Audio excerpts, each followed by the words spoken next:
Okullarımız geçtiğimiz hafta eğitim öğretime başladı. Yeni eğitim öğretim döneminin tekrar hayırlı olmasını temenni ediyorum öncelikle. Ama okullarımız maalesef çok büyük bir personel problemiyle yeni eğitim öğretim dönemine başladı.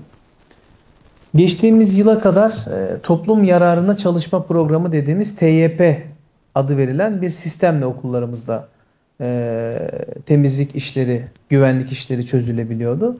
Ama bu yıl Çalışma Bakanlığı ve Milli Eğitim Bakanlığı İş Gücü Uyum Programı adı verilen yeni bir programa geçtiler. TYP dediğimiz programın bazı açmazları vardı. Çok eleştirmiştik.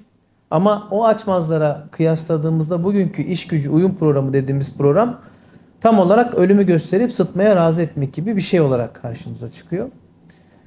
TYP dediğimiz programda personellerin 9 ayla sınırlandırılması, ailedeki gelir durumu vesaire sebeplerden dolayı artık personel bulma noktasında birçok okulumuz ciddi problemler yaşamaya başlamıştı. Onun yerine bu yıl getirilen uyum programı, iş gücü uyum programı ondan daha sıkıntılı süreçle karşı karşıya gelmemize sebep oldu. Özellikle okulların açıldığı ilk ay 5 gün, ikinci aydan itibaren haftada 3 gün ilgili kişilerin çalışacak olması, günlük yevmiyelerinin 566 TL ile sınırlı olması ve emekliliğe sayılmayan genel sağlık sigortası yapılacak olması bugün okullarımızın ciddi anlamda personel bulması sorunuyla karşı karşıya kalmamıza sebep oluyor. Bu bir haftalık süreç içerisinde gittiğimiz okullarda, ilçe milli eğitim müdürlüklerinde, kaymakamlıklarda karşılaştığımız senaryo hep şöyleydi.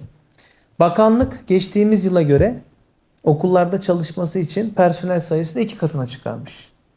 Yani geçtiğimiz yıl bu rakamlar 30 binli rakamlardayken bugün 50 binli rakamların üzerine çıkmış durumda. Ama gel gelelim başvuran kişi sayısı ifade edilen rakamların çeyreği bile olmamış durumda. Geçtiğimiz hafta bir ilçe Milli Eğitim Müdürlüğümüzün destek hizmetleri bölümüne uğramıştım. Geçtiğimiz yıl 200 personel verilirken bu yıl personel sayısını 400'e çıkarmış bakanlık o ilçemizde.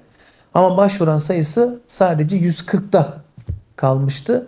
Ve o 140 başvurunun da muhtemelen 40'ı 45'i bizim geldiğimiz günün hemen ertesinde başvurudan vazgeçmişlerdi. İstanbul şartlarında aylık 7.500-8.000 lira, haftada 3 gün genel sağlık sigortası şeklinde hiçbir personelin çalışmayacağı gerçeğiyle maalesef yüz yüzeyiz.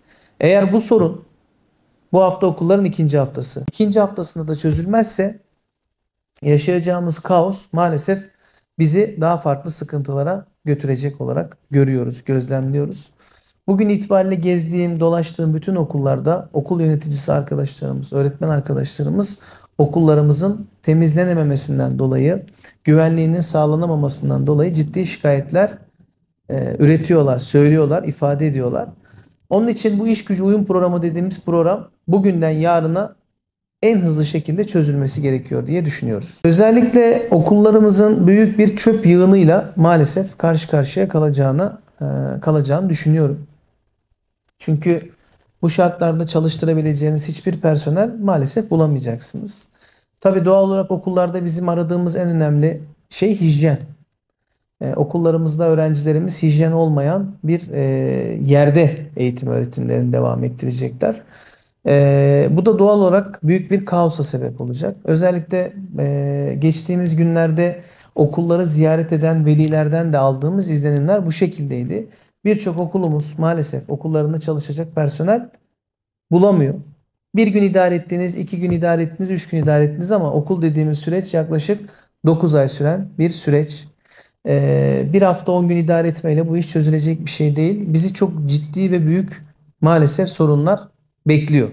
Onun için bu meselenin bugünden tezi yok, çözülmesi gerekiyor.